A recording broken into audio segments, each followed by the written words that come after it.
प्यारे बच्चों, आज का हमारा उपविषय है महत्तम समापवर्तक, जिसको हम अंग्रेजी में HCF भी बोलते हैं।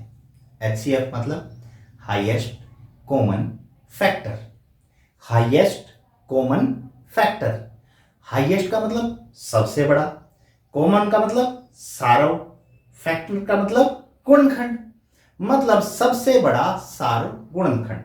इसको मैं दो तरीकों से कराऊंगा। एक सिंपल तरीका जो हम सीखेंगे एक विधि के द्वारा, और दूसरा हम परंपरागत तरीके पे भी चलेंगे उसी प्रकार जिस प्रकार हम गुणनखंड अभाज्य गुणनखंड में गए थे। अभी HCF यदि हमें दो संख्याओं का निकालना है, किस किस का, मान लो कि 12 का और 15 का HCF मुझे निकालना है, महत्तम समापवर्तक निकालना है, तो पहले तो मैं 12 के गुणनखंड लिखूंगा। 12 के गुणनखंड 1 2 3 4 6 और 12 है। 15 के गुणनखंड लिखूंगा 1 3 5 और 15। ये गुणनखंड होते हैं ना। अब सारे गुणनखंड देखूंगा इसमें कौन कौन से हैं। एक इसमें भी है, एक इसमें भी है, 3 इसमें भी है, 3 इसमें भी है,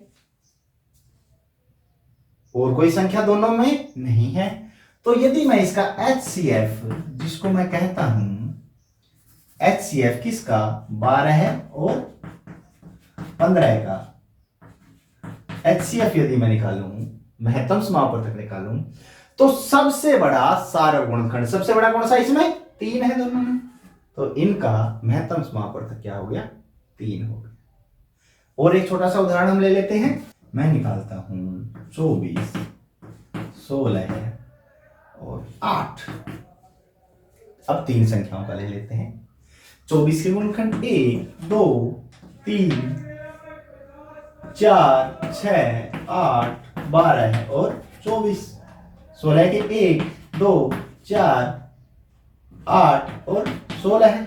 8 के 1 2 3 3 नहीं होगा, 4 और 8। ये गुणनखंड आ गए सभी के। अब इनमें सारे गुणनखंड देखे हैं जो दोनों में है, जो दोनों में है, एक तीनों में, सॉरी तीनों में 1 है, तीनों में 2 है, तीनों में 4 है और तीनों में 8 भी है, और कोई संख्या तीनों में नहीं है। तो पता चल गया आपको इसका HCF क्या है, महत्तम समापवर्तक क्या है, किस किसका, 24 का, 16 का और 8 का। क्या है, जो सबसे बड़ा है, सबसे बड़ा जो तीनों में कौन सा अंक है, वो है 8। तो इसका महत्तम समापवर्तक क्या हो गया, 8। ये मेरे पास पहली विधि है जिस प्रकार हम महत्तम समापवर्तक ज्ञात करते हैं। एक और देख लेते हैं, छोटा सा प्रश्न। 8 और 9, 1 से 2 से 4 से 8 से, ये 1 से 3 से और 9 से। अब इनका यदि मैं HCF लूंगा, महत्तम समापवर्तक लूंगा, तो एक दोनों में है और कोई संख्या जो दोनों में है, और कोई संख्या दोनों में नहीं है। नहीं है तो इसका HCF क्या हो जाएगा, 1 ही होगा। महत्तम समापवर्तक इसका क्या होगा, 1 होगा, क्योंकि एक तो दोनों में है ही। मतलब एक को छोड़कर यदि कोई और गुणनखंड हमें इसका कॉमन ना मिले, सार्व ना मिले, दोनों या तीनों में जितनी भी संख्याएं देखी उनमें ना मिले, तो हमारा महत्तम समापवर्तक क्या होगा, 1 होगा। ठीक है। अब हम अभाज्य गुणनखंड विधि द्वारा आपको HCF निकालने की विधि बताएंगे। अभाज्य गुणनखंड अभी हमने किए थे पिछले ही क्लास में, तो हम निकालना जानते हैं। 2 से ये पूरा पूरा भाग हो जाएगा, 12 आएगा, 2 से कितना आएगा 6, 2 से 3 और 3 से 1। 14 को हम 2 से भाग करेंगे, 7 आ गया, और 7 से 1 सीधा आ गया। तो मेरे पास 24 के जो गुणनखंड आए हैं वो क्या क्या आए हैं, 2 गुना 2 गुना 2 गुना 3, और 14 के गुणनखंड क्या आए हैं, 2 गुना 7। तो इनका HCF क्या होगा, 2 इसमें भी है, 2 इसमें भी है, जो दोनों में है वो लेने हैं, और कोई तो नहीं है, 2 इसमें है लेकिन ये तो हम पहले ही ले चुके हैं, और नहीं है तो इन दोनों का HCF मेरे पास क्या आ गया, 2 आ गया। एक प्रश्न और जल्दी जल्दी देख लेते हैं। 27 12 और 24 का हमें महत्तम ज्ञात करना है। 3 संख्याएं हमारे पास होगी, 3 से लेंगे। ये 3 से नहीं लेंगे क्योंकि 2 से भाग नहीं हो रहा है, इसलिए 3 से हो रहा है, इसलिए मैं 3 से भाग कर रहा हूँ। 3 में 27, 3 3 9, 3 एकम 3 पूरा हो गया।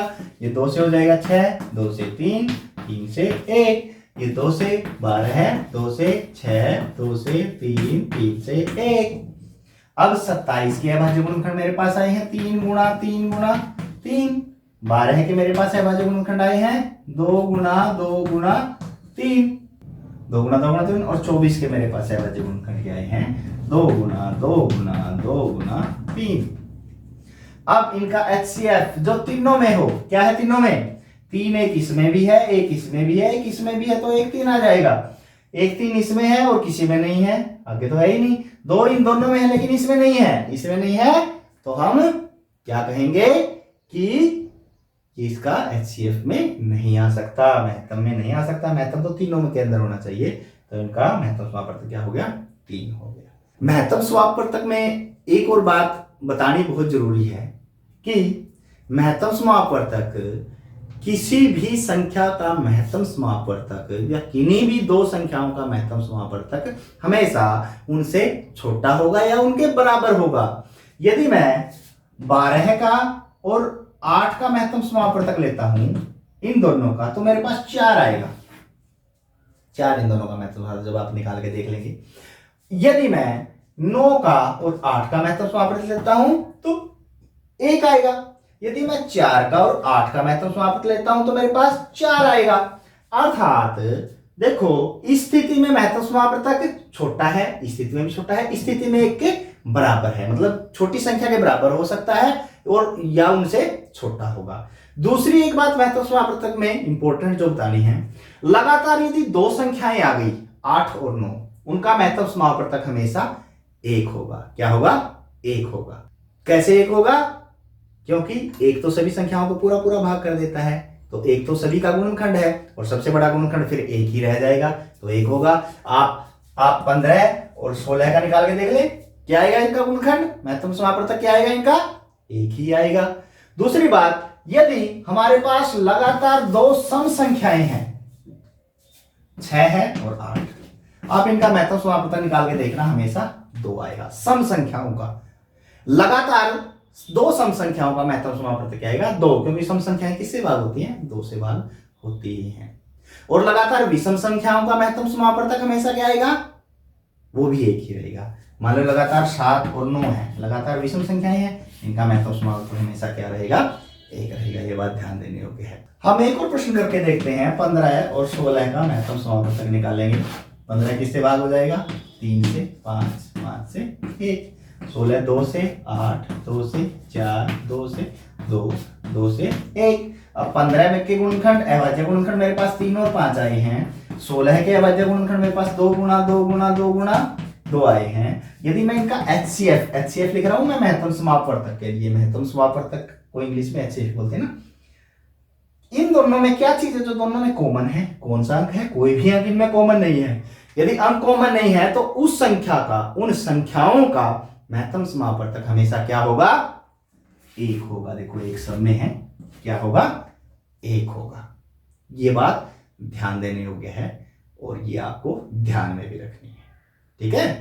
इसमें देखते हैं अब हम, ये 3 संख्याएं मैंने ली हैं। पहले इनके अभाज्य गुणनखंड निकालेंगे, 3 से 10, सॉरी पहले इनके अभाज्य गुणनखंड निकालेंगे, कितने चलेगा, 2 से 15 है, 2 से नहीं चलेगा तो कितने चलाएंगे, 3 से, 3 5 15, 5 एकम 5।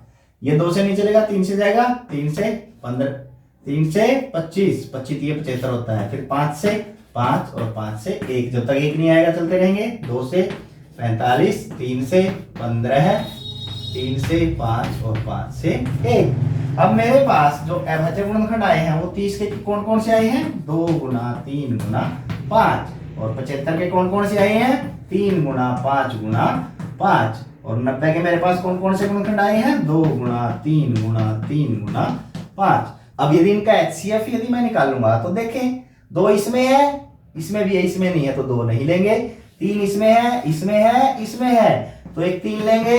और कौन सी संख्या है, 5 इसमें है, इसमें है, इसमें भी है, 5 लेंगे। क्या और कोई है, 5 इसमें है और में नहीं है किसी में भी, बस तीनों में आना चाहिए। तो कौन कौन से हैं, 3 और 5, और 3 पंजे 15 है। तो हमारे पास 30, 75 और 90 का HCF महत्तम समापवर्तक क्या आया है, 15 आया है। आशा है कि महत्तम समापवर्तक निकालना दोनों विधियों से आपको अच्छे से आ गया होगा। लेकिन अब आपको जो प्रश्न मैं दे रहा हूं वो आपको इसी विधि से अर्थात अभाज्य गुणनखंड विधि से ही ज्ञात करने हैं। तो ये प्रश्न कीजिए और अपने अध्यापकों को दिखाइए।